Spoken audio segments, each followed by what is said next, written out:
പ്രിയപ്പെട്ട ശ്രീ വിജേഷ്, അതുപോലെ തന്നെ നമ്മുടെ സംസ്ഥാനത്തിൻ്റെ കൗൺസിൽ മെമ്പറായിട്ടുള്ള ശ്രീ ഹരിമേനോൻജി, പ്രിയപ്പെട്ട കർഷക മോർച്ചയുടെ ശിവേട്ടൻ, ശ്രീമാൻ അനീഷ്, എൻ്റെ മുന്നിലുള്ള രവിയേട്ടൻ, ശ്രീമാൻ സരിക ശശി, സംഘടനയുടെ ചുമതലക്കാരനായിട്ട് ഇവിടെ തന്നെ വേദിയിലിരിക്കേണ്ട ഒരാൾ ഏറ്റവും ബാക്കിലിരിക്കുകയാണ് ശരത്ജി, അതുപോലെ മന്നംപുള്ളി വിജയേട്ടൻ, ഇവിടെ ഫ്രണ്ടിലിരിക്കുന്ന ചില ആളുകളുടെ പേര് പറഞ്ഞു എന്ന് മാത്രമേ ഉള്ളൂ, പ്രേമേട്ടൻ, ഇവിടെ എത്തിച്ചേർന്നിട്ടുള്ള വിനോദുണ്ട്, അവിടെ തൊട്ടപ്പുറത്ത് നമ്മുടെ മെമ്പർ ചിദംബരേട്ടൻ, പഴയ മെമ്പർ, ആളുടെ വൈഫ് ഇപ്പോഴത്തെ മെമ്പർ, അതുപോലെ ഒരുപാട് ആളുകളുണ്ട്, സജിഷയുണ്ട്, സജിഷയൊക്കെ വളരെ ഓടി നടക്കുകയായിരുന്നു, സജിഷയുണ്ട്, ബിനോജ് ഉണ്ട്, അതുപോലെ ബിനിലില്ലേ, ബിനിൽ, നമ്മുടെ സ്ഥാനാർത്ഥിയുടെ ഇലക്ഷൻ ചീഫ് ഏജന്റ് ശ്രീ പത്മപ്രകാശ് ബാക്കിലിരിക്കുന്നുണ്ട്, അതുപോലെ നമ്മുടെ ഞാൻ കഴിഞ്ഞ 2016 പ്രവർത്തിക്കുന്ന സമയത്തും ആക്റ്റീവായിട്ട് ഓടിച്ചാടി നടന്നിരുന്ന ഒരാളുണ്ട്, സുദേവേട്ടൻ. സുദേവേട്ടന് ഒന്നും പറയാനില്ല, ഒറ്റ കാര്യം മാത്രമേ ഉള്ളൂ, എല്ലാ സ്ഥലത്തും ആളെ കാണാം. നന്ദുവേട്ടനുണ്ട്, ചുമതലക്കാരായിട്ടുള്ള ഒരുപാട് ആളുകളുണ്ട്, അവരുടെ പേര് പറയുന്നതിൻ്റെ അപ്പുറത്ത് ചില പേരുകൾ പറയുന്നു മാത്രമേ ഉള്ളൂ. സേവാഭാരതിയുടെ പ്രിയപ്പെട്ട നമ്മുടെ വിജയേട്ടൻ അവിടെ ഇരിക്കുന്നുണ്ട്, എല്ലാവരും. അതുപോലെ തന്നെ മാത്തൂർ പഞ്ചായത്തിൻ്റെ ജനറൽ സെക്രട്ടറി സുധീഷ് ഉണ്ട്, സുധീഷ് അവിടുത്തെ മെമ്പർ കൂടിയാണ്. ഓരോരുത്തരുടെ പേര് ഞാൻ പറഞ്ഞാൽ അപകടമാണ്. കാരണം എന്താണ്, ഒരാളുടെ പേര് പറഞ്ഞാൽ അതിനേക്കാൾ കൂടുതൽ പ്രവർത്തിച്ച ആളുകളെ പേര് പറയാനുണ്ട് എന്നുള്ളത് കൊണ്ട് എല്ലാവരുടെയും പേര് പറയുന്നില്ല. ഇവിടെ എത്തിച്ചേർന്നിട്ടുള്ള മുഴുവൻ സഹോദരന്മാർ, അതുപോലെ തന്നെ സഹോദരിമാർ, ഏവർക്കും ഹൃദയപൂർവ്വം നമസ്കാരം. ഞാൻ ചില ഓൺലൈൻ മാധ്യമങ്ങളിലൂടെയൊക്കെ കണ്ടു, ശോഭാ സുരേന്ദ്രൻ കരഞ്ഞ് മെഴുകി വീട്ടിലേക്ക് തിരിച്ചുപോയി എന്ന് ഒരു ഓൺലൈൻ മാധ്യമത്തിൽ ഞാൻ കാണാനിടയായി. അങ്ങനെ സങ്കല്പിക്കാനും സന്തോഷിക്കാനും ഒക്കെ ഓരോരുത്തർക്ക് അവകാശമുണ്ട്. പക്ഷേ എൻ്റെ ആദ്യത്തെ തെരഞ്ഞെടുപ്പിൻ്റെ ഞാനൊരു മത്സരം നടത്തുന്നത് 2004 ആ 2004 വടക്കാഞ്ചേരിയിലെ ബൈ ഇലക്ഷനിൽ ഞാൻ സ്ഥാനാർത്ഥിയാകുന്നത് എൻ്റെ കന്നി അംഗമാണ്. സംഘടന തീരുമാനിക്കുകയാണ്, മാറാടിൻ്റെ മറുപടി അത് ബാലറ്റിലൂടെ എന്നായിരുന്നു അന്നത്തെ മുദ്രാവാക്യം. അപ്പം ഞാൻ ചോദിക്കുകയുണ്ടായി, ഗോപാലകൃഷ്ണേട്ടനെ പോലെ RSSന്റെ വലിയ ചുമതലയിരിക്കുന്ന ആളുകളോട്, അന്നത്തെ ഓർഗനൈസിംഗ് ജനറൽ സെക്രട്ടറി ശ്രീമാൻ PP മുകുന്ദേട്ടൻ, അദ്ദേഹത്തോടൊക്കെ ഞാൻ ചോദിച്ചു, ഞാൻ 2004 അപ്പോൾ അറിയാലോ, 2004 കഴിഞ്ഞ് ഇപ്പം ഇത്രയും വർഷം കഴിഞ്ഞു അല്ലേ. അപ്പം ഞാൻ ചോദിച്ചു, ഞാനാണോ ഈ ബൈ ഇലക്ഷനിൽ മത്സരിക്കേണ്ടത്? കേരളത്തിൽ എത്രയോ വലിയ വലിയ നേതാക്കന്മാരുണ്ട്, അപ്പൊ അവരിൽ ആരെങ്കിലും പോയാൽ പോരെ? അപ്പൊ പറഞ്ഞു, ഇത് സംഘത്തിന്റെ നിശ്ചയമാണ്, ഭാരതീയ ജനതാ പാർട്ടിയുടെ ഓർഗനൈസിംഗ് ജനറൽ സെക്രട്ടറി എന്ന് പറഞ്ഞാൽ സാധാരണക്കാർ, ഇന്നത്തെ ഓർഗനൈസിംഗ് ജനറൽ സെക്രട്ടറി പോലെ ചെറുപ്പക്കാരനല്ല. ഈ സംഘടനയെ ഊടും പാവും വെപ്പിച്ചുകൊണ്ട് കേരള രാഷ്ട്രീയത്തിൽ പകരക്കാരില്ലാത്ത ഒരാളായിരുന്നു ശ്രീമാൻ PP മുകുന്ദൻ എന്ന് പറയുന്ന നമ്മുടെ തലമുതിർന്ന കാരണവര്. അപ്പൊ അദ്ദേഹം വിളിച്ചിട്ട് പറഞ്ഞു, അവിടെ നേരെ പോവാ, ചോദ്യം ഉത്തരവൊന്നുമില്ല. അങ്ങനെ വടക്കാഞ്ചേരി നിയോജക മണ്ഡലത്തിലെ ബൈ ഇലക്ഷനിൽ സ്ഥാനാർത്ഥിയായി. അന്ന് അവിടെ നമുക്കുള്ള വോട്ട് എന്ന് പറയുന്നത് ഏതാണ്ട് 5000 വോട്ടാണ്. ആ 5000 വോട്ട് തികയ്ക്കാൻ പറ്റാത്ത ഒരു നിയോജക മണ്ഡലത്തിൽ നമ്മൾ തെരഞ്ഞെടുപ്പിൽ മത്സരിക്കുകയും കേരളത്തിൽ അന്നത്തെ മുടിചൂടാമന്നനായിട്ടുള്ള ശ്രീമാൻ കരുണാകരന്റെ മകൻ ശ്രീമാൻ മുരളീധരൻ അവിടെ UDFന്റെ സ്ഥാനാർത്ഥിയായിട്ട് വരികയും ഈ 5000 വോട്ടിനെ 11000 വോട്ടിലേക്ക് എത്തിച്ചുകൊണ്ട് തെരഞ്ഞെടുപ്പ് കഴിഞ്ഞ് പെട്ടിപ്പൊളിച്ചപ്പോ അവിടെ പത്രക്കാർ എഴുതിയത് എന്താണെന്ന് അറിയുമോ? അതായത് അതിശക്തമായിട്ടുള്ള പോരാട്ടം ഭാരതീയ ജനതാ പാർട്ടി കാഴ്ചവെച്ചു എന്നാണ്. അങ്ങനെ ആദ്യം നമ്മൾ തുടങ്ങിക്കഴിഞ്ഞപ്പോ പിന്നെ നമ്മൾ തെരഞ്ഞെടുപ്പിൽ മത്സരിക്കാൻ പോകുന്നത് മലപ്പുറം ജില്ലയിലേക്കാണ്. മലപ്പുറം ജില്ലയിലെ പൊന്നാനി നിയോജക മണ്ഡലത്തിലും നമ്മൾ മത്സരിച്ചു, അവിടെയും ജനം നമ്മളെ സ്വീകരിച്ചു. ഇപ്പൊ പാലക്കാടില് ഒരു ചെറിയ ഒരു കണക്ക് ഞാൻ എൻ്റെ സഹപ്രവർത്തകരുടെ മുന്നിൽ പറയാൻ തയ്യാറാണ്. ആരാണ് യഥാർത്ഥത്തിൽ ജയിച്ച പാർട്ടി? ഭാരതീയ ജനതാ പാർട്ടിക്ക്, നമ്മുടെ NDAക്ക് എത്ര വോട്ടാണ് നമ്മൾ വർദ്ധിപ്പിച്ചത്? എത്ര പെർസെന്റേജ് ആണ് നമ്മൾ വർദ്ധിപ്പിച്ചത്?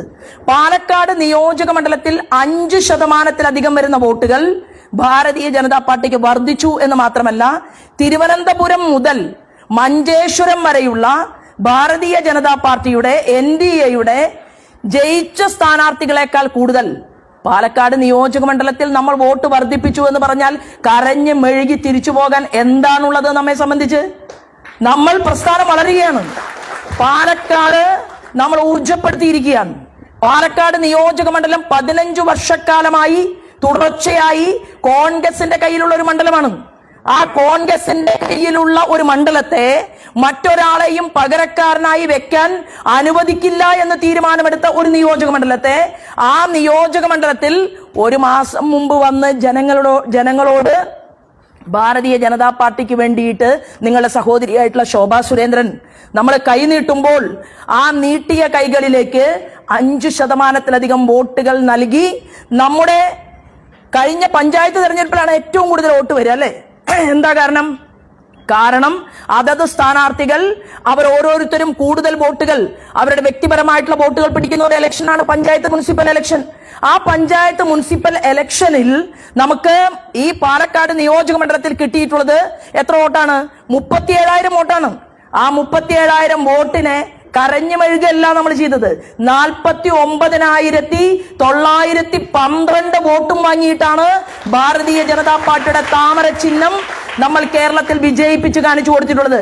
പിന്നെ കരയുകയല്ല, നമ്മളൊക്കെ ചിരിക്കുകയാണ്. എന്താ കാരണം ചെറിയ ആളുകളാണോ നിയമസഭയിൽ പോയിട്ടുള്ളത്? നിയമസഭയ്ക്കകത്ത് പോയത് വെറുതെ 10 ദിവസം ഇവിടെ ഒരു സ്ഥലത്ത് വന്ന് തെരഞ്ഞെടുപ്പിൽ നിന്ന് എനിക്ക് വോട്ട് ചെയ്യണമെന്ന് പറഞ്ഞ ആളല്ല ജയിച്ചിട്ടുള്ളത്. ആരാ ജയിച്ചത്?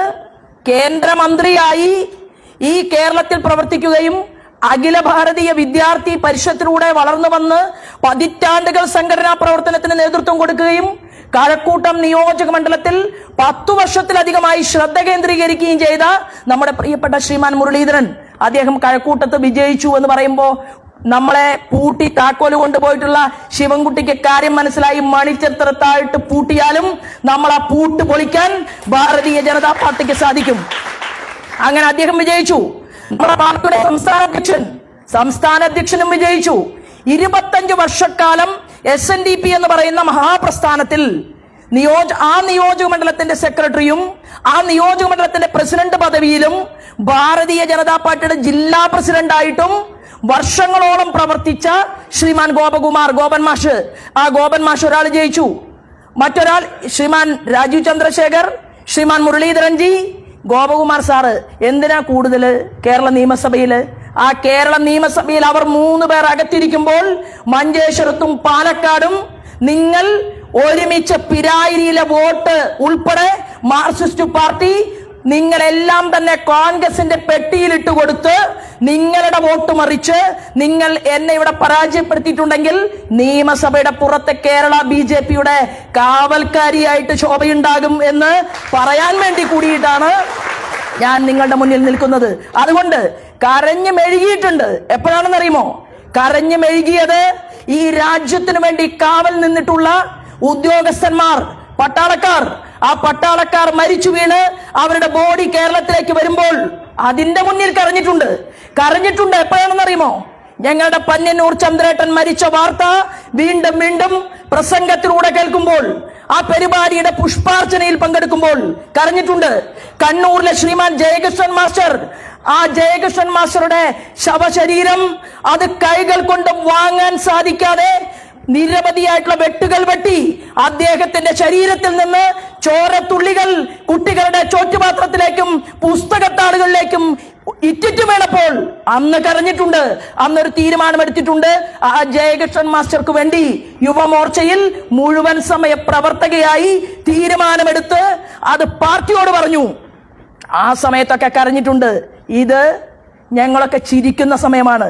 ബംഗാളിലെ മാർക്സിസ്റ്റ് പാർട്ടിയെ തകർത്ത് അവിടെ നീണാൾമാണ് ഒരു ജനാധിപത്യത്തിലും വിശ്വാസമില്ലാത്ത മമതാ ബാനർജിയുടെ ജനാധിപത്യ വിരുദ്ധതയെ ചോദ്യം ചെയ്തുകൊണ്ട് അവിടെ നമ്മൾ അതിശക്തമായി മുന്നോട്ട് വന്നിട്ടുണ്ട്. ബംഗാൾ നമ്മൾ പിടിച്ചു. കേരളത്തിലെ മുഖ്യമന്ത്രി സനാതന ധർമ്മത്തെ തകർക്കാൻ ശ്രമിച്ച കേരളത്തിന്റെ മുഖ്യമന്ത്രി വരിയിൽ നിന്ന് പോയില്ലേ? ഏറ്റവും കൂടുതൽ അതിനുവേണ്ടി നാവ് ഉയർത്തിയത്, ഏറ്റവും കൂടുതൽ കേരളത്തിൽ കാസർഗോഡ് മുതൽ തിരുവനന്തപുരം വരെ കേരളത്തിലെ കഴിഞ്ഞകാല മുഖ്യമന്ത്രി ശ്രീമാൻ പിണറായി വിജയനെതിരെ ഒരു ഭയപ്പാടുമില്ലാതെ പ്രസംഗിക്കാൻ നിങ്ങളുടെ ശോഭാ സുരേന്ദ്രന് സാധിച്ചിട്ടുണ്ടെങ്കിൽ, നിങ്ങൾ എന്റെ കൂടെയുണ്ടെങ്കിൽ എന്തിനാണ് കരഞ്ഞു മെഴുകുന്നത്? അടുത്ത് കേരളത്തിന്റെ ഭരണമാണ് നമ്മൾ പിടിക്കാൻ പോകുന്നത്. ആ ഭരണം പിടിക്കാൻ നമ്മൾ സജ്ജരാകും.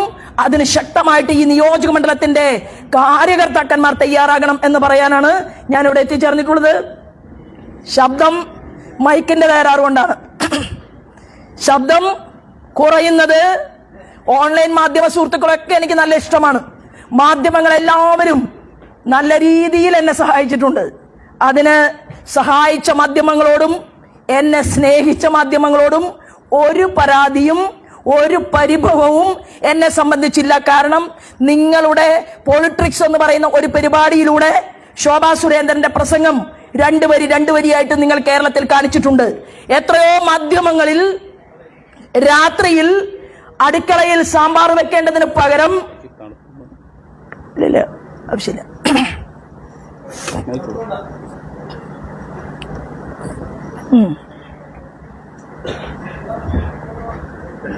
അല്ലെങ്കിൽ അടുക്കളയിൽ കറി വെക്കേണ്ടതിന് പകരം ആ സമയത്തെ പ്രസ്ഥാനത്തിന് വേണ്ടി ഇൻവെസ്റ്റ് ചെയ്ത് എത്രയോ ചാനലുകളുടെ മുറിക്കകത്ത് നമ്മൾ ഇരുന്നിട്ടുണ്ട്. ആ ചാനൽ മുറികളിൽ പ്രസ്ഥാനത്തിന് വേണ്ടി നമ്മൾ ചർച്ചകൾ നടത്തുമ്പോൾ എനിക്ക് ഉറപ്പുണ്ടായിരുന്നു നമ്മുടെ പ്രസ്ഥാനം ഒരു ദിവസം വളരും. നമ്മുടെ പാർട്ടിക്ക് MLA-മാരുണ്ടാകും, നമ്മുടെ പാർട്ടിക്ക് MP ഉണ്ടാകും, മന്ത്രി ഉണ്ടാകും. ഒരാൾ ജയിച്ചപ്പോൾ ഒരു മന്ത്രിയെ കേരളത്തിലേക്ക് ദാനമായി നൽകിയ ആളാണ് ശ്രീമാൻ ജോർജ് കുര്യൻ. നമുക്ക് ഓർമ്മയുണ്ടാവും, നമ്മുടെ മോദിജിയാണ് നൽകിയത്. പിന്നെ എനിക്ക് എന്തിനാണ് ഞാൻ കരഞ്ഞു മെഴുകുന്നത്? എനിക്ക് ഇതിനേക്കാൾ വലിയൊരു സർട്ടിഫിക്കറ്റ് ഇനി എന്താ കിട്ടാനുള്ളത്?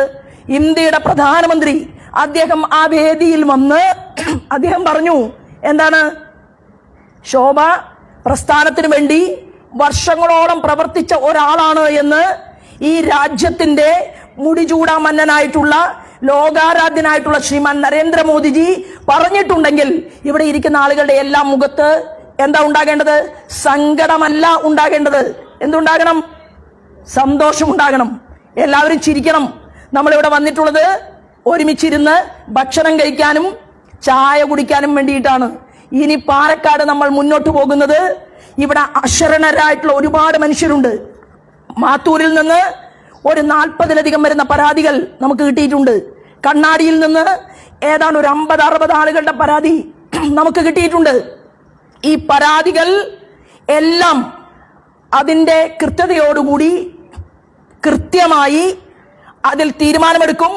നമുക്ക് സന്ദീപ് മെമ്പർ അവിടെ ഇരിക്കുന്നുണ്ട്. സന്ദീപ് മെമ്പറുടെ വാർഡിൽ നിന്നല്ല, തൊട്ടടുത്ത വാർഡിൽ നിന്ന് 2-3 പരാതികൾ കിട്ടിയിട്ടുണ്ട്. അത് സന്ദീപിനെ ഹാൻഡ് ഓവർ ചെയ്യും. നമ്മൾ എലക്ഷന്റെ റിസൾട്ട് വന്നപ്പോൾ നമ്മൾ ചെയ്തത് എന്താണ്? എലക്ഷന്റെ റിസൾട്ടിന് ശേഷം നമ്മൾ ഒരു കിണർ കുഴിച്ചു. പാലക്കാട് നിയോജകമണ്ഡലത്തിൽ 99% പൂർത്തിയായി. എലക്ഷൻ റിസൾട്ട് കഴിയാതെ പണിയെടുക്കാൻ പറ്റുമോ? അത് പ്രോട്ടോകോൾ ലംഘനമാണ്. 2-3 ദിവസമായിട്ട് അനീഷിന്റെ നേതൃത്വത്തിൽ അനീഷിനെ ആ സ്ഥലത്ത് പറഞ്ഞയച്ച് ഒരു പാവപ്പെട്ട അമ്മയുടെ വീട് മുഴുവൻ ചെത്തിത്തേക്കിയാണ്. എത്രയോ പണിക്കാർ അവിടെ ഉണ്ട്. വയസ്സായിട്ടുള്ള ആളുകൾക്ക് നടന്നു പോകാൻ വേണ്ടി ഒരു പടിക്കെട്ട് നമ്മൾ കെട്ടി, അത് നമ്മൾ പൂർത്തീകരിച്ചു. ഈ നിയോജക മണ്ഡലത്തിൽ നിരവധിയായിട്ടുള്ള സ്ഥലങ്ങളിൽ നമ്മളെല്ലാവരും ഒരുമിച്ച് ചേർന്ന് പ്രവർത്തിക്കും. ഞാൻ പാർട്ടിയുടെ സംസ്ഥാന ജനറൽ സെക്രട്ടറി കൂടിയാണ്. അപ്പൊ ഈ നിയോജക മണ്ഡലത്തിൽ മാത്രമല്ല ജോലി, ആണോ? കാസർഗോഡ് മുതൽ തിരുവനന്തപുരം വരെയുള്ള നമ്മുടെ പ്രസ്ഥാനത്തിന്റെ യാത്രയിൽ നിങ്ങളെല്ലാവരും സന്തോഷമായിട്ടിരിക്കണം. നിങ്ങളെല്ലാവരുടെയും അത്യധ്വാനം, നിങ്ങളുടെ കഠിനാധ്വാനം, ആ കഠിനാധ്വാനമാണ് ഈ പാർട്ടി. നിങ്ങൾക്ക് ആർക്കും ഏത് സ്ഥാനാർത്ഥി എന്ന് നോക്കിയിട്ടല്ല നിങ്ങൾ തെരഞ്ഞെടുപ്പിൽ പ്രവർത്തിക്കുന്നതാണോ? ചിഹ്നം താമര, കുങ്കുമഹരിത പതാക. ആ കുങ്കുമഹരിത പതാക പിടിച്ചുകൊണ്ട് 17 മുഖ്യമന്ത്രിമാർ, അല്ലെ, 17 മുഖ്യമന്ത്രിമാർ. അതിപ്പോ ഈ തെരഞ്ഞെടുപ്പിന്റെ റിസൾട്ടിന് ശേഷം അത് വീണ്ടും കൂടാൻ പോവുകയാണ്. നമ്മുടെ രാജ്യം അത് കാശ്മീർ മുതൽ കന്യാകുമാരി വരെയുള്ള പ്രദേശങ്ങളിൽ നമ്മുടെ രാജ്യത്തിന്റെ BJPയുടെ ആ മൂവ്മെന്റ് അതിശക്തമായിട്ട് മുന്നോട്ട് പോവുകയാണ്. ആ മൂവ്മെന്റിന്റെ ഭാഗമായിട്ട് ഈ സൗണ്ട് പോയത് എന്താണെന്നറിയോ? ഞാൻ 2 ഐസ്ക്രീം കഴിച്ചിട്ടാണ്. ഞാൻ സാധാരണ തണുത്തതൊന്നും കഴിക്കാറില്ല. എനിക്ക് യേശുദാസിനെ ഭയങ്കര ഇഷ്ടമാണ്. അപ്പൊ യേശുദാസ് ജി പറയും, തൊണ്ട സംരക്ഷിക്കണമെന്നുണ്ടെങ്കിൽ ഒരിക്കലും പഞ്ചസാര കഴിക്കരുത്, ഐസ്ക്രീം കഴിക്കരുത്. എന്നാൽ പ്രസംഗമൊന്നും ഇല്ലല്ലോ എന്ന് കരുതിയിട്ടാണ് 2 ഐസ്ക്രീം മോനോടൊപ്പം ഇന്നലെയും ഇന്ന് രാവിലെയും ഒക്കെ ആയിട്ട് കഴിച്ചു. ഇത് നമ്മളിപ്പോൾ ഒരുമിച്ചിരുന്ന് ഭക്ഷണം കഴിക്കാൻ വേണ്ടി മാത്രം ആലോചിച്ചതാണ്.